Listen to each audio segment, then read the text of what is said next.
Vuestro Dios estaba muerto, y el paraíso que os prometieron estaba podrido. Sois marionetas en un circo de horroroso espectáculo. Universo inverso. Mensaje en una botella. This week, the LaRouche Political Action Committee has continued to keep the pressure on impeachment as the indispensable step in avoiding thermonuclear war. Mr. LaRouche himself was again featured on international media throughout the week. A discussion on Press TV, which revolved around the crisis in Ukraine, gave Mr. LaRouche the last word. We've left out one big factor here in the whole strategic picture. It goes together with the transatlantic community's financial state. The United States Wall Street interests are hopelessly bankrupt. They're about to be plunged into bankruptcy. The British interests themselves, who participate in the same thing as Wall Street, in fact, Wall Street and this British group are the same thing. They're an international group, the so-called British Anglo-American group, and that's called Wall Street. Now, Wall Street has taken over and destroyed the United States pretty much during the past two presidencies, those of Bush and now of Obama. So the crisis in the United States is severalfold. It's the misery imposed on the people, which is insufferable. It also is the fact that Wall Street is about to go bankrupt because it has gone into a bail-in mode, as has the British system. Now, a bail-in mode is like an elevator on the 70th floor going down without a cable on it to the bottom floor and probably below the bottom floor. And therefore, we're in a momentary crisis which is caused by this international financial crisis which hits hardest in the transatlantic community. And one of the ways of dealing with this is to try to go to war. And the trigger of war is driven now by the breakdown crisis of the entire British and U.S. economies, who are in a bail-in collapse. That is the entire inflation of bailout, which has gone on since the Bush family came into the presidency again, which actually Dick Cheney, not Bush. Bush was just a stooge. Dick Cheney was the real president. So the Cheney president had started all this stuff. The 9/11 question is a key part of this, and that's about to explode. That is 9/11, the Americans were killed by Saudi and British instituted people. I know that. And this thing is exploding together with this issue of the Obama's policies now. But the key thing here is that system is bankrupt. It's in a bail-in system. As I said, it's like an elevator on the 70th floor going down below the lowest floor, subfloor. And when that happens, the entire system goes into a bankruptcy crisis. Very much like what happened to poor Germany in the aftermath of World War I. Mr. LaRouche is saying what others are afraid to say and what needs to be said. We are quickly headed into a thermonuclear war. If you are unwilling to look that in the face, then you are unable to prevent it. On Wednesday, LaRouche PAC launched a midweek broadside, J'accuse, a wraparound spread in the print edition of the Washington Times, a paper which is delivered to the offices of the United States Congress, in addition to electronic ads, a banner on the streets of Washington, D.C., audio and video media, with one clear message: impeach Barack Obama for cause now. It cannot be emphasized enough how critical it is to remove him from any operational authority in order to avert war.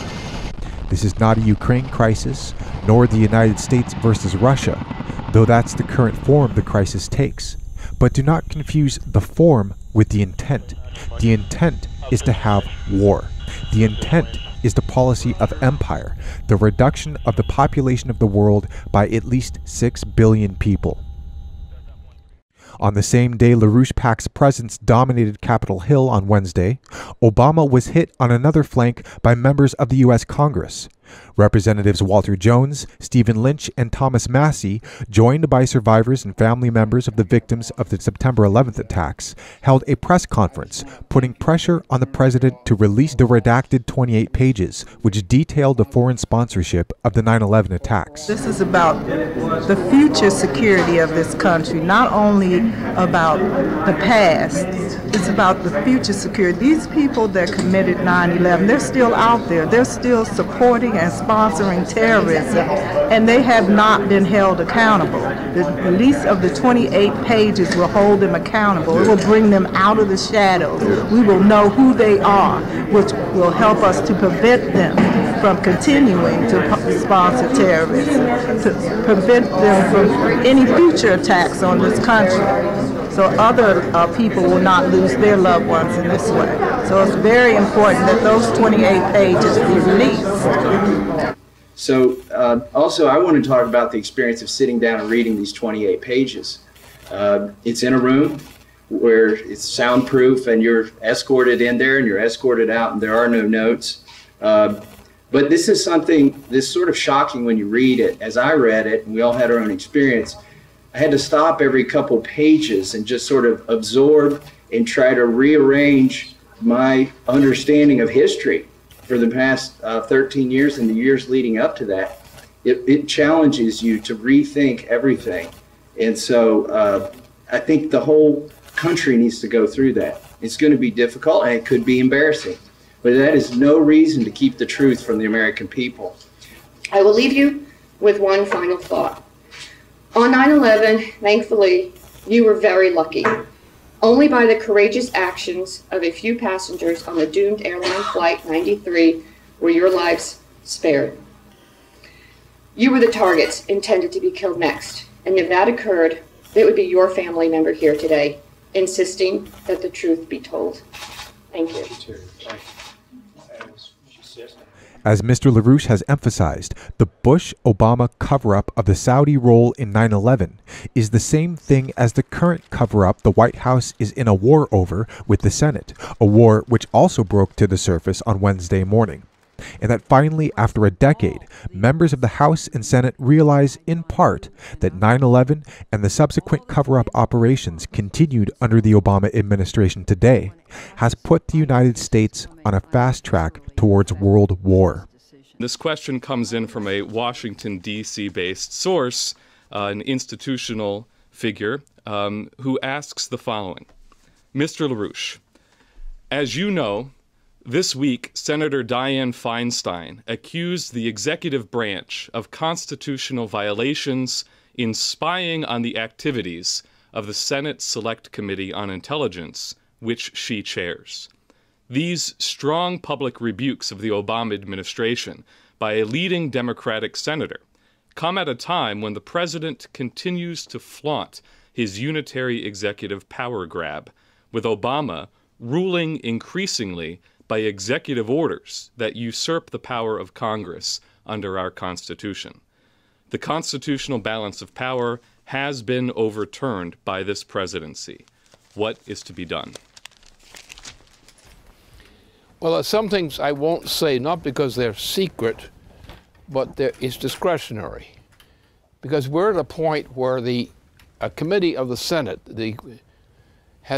leading members of the Senate, have acted to rebuke the President of the United States, in fact, for crimes he has committed, which that President has committed, and implicitly the way to understand this, why this change of heart on these leading members of the Senate. Why did they go after Obama on an issue which they could have gone after him 3 years ago easily? Because Obama is on the edge of launching thermonuclear war. And his policies, his efforts in terms of the fraud that he committed, in what he did in claiming that a Nazi organization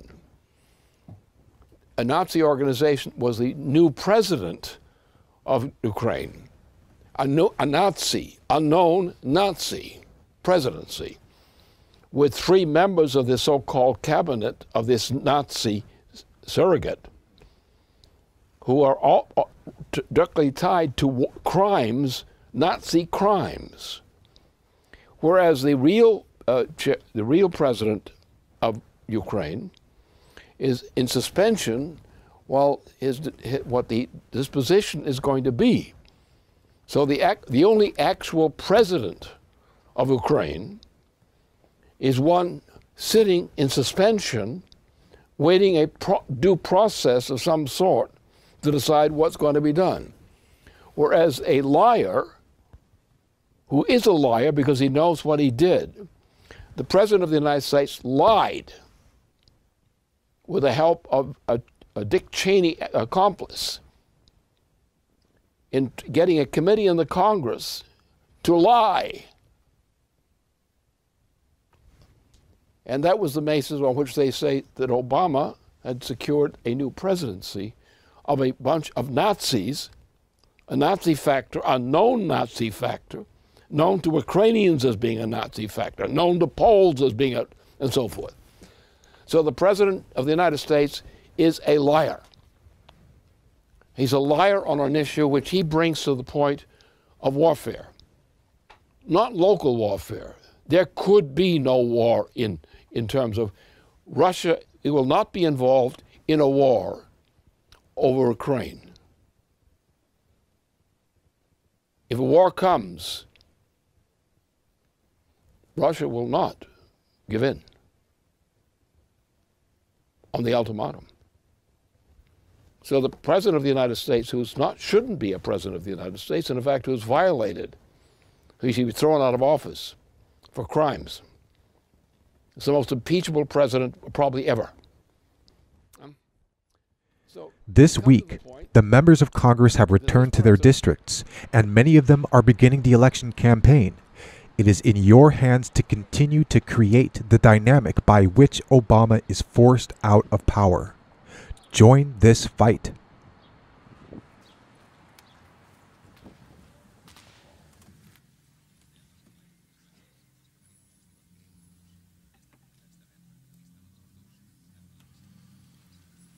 Cualquier sistema que montéis sin nosotros será derribado. Ya os avisamos antes, y nada de lo que construisteis ha perdurado.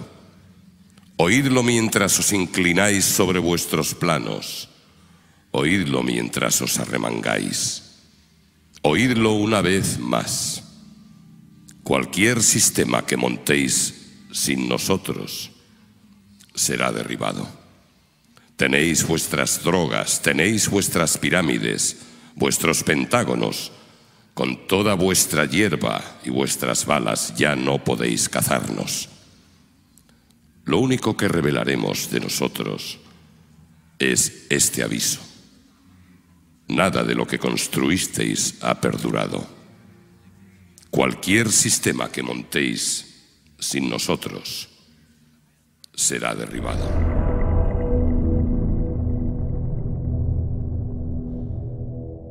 Mensaje en una botella.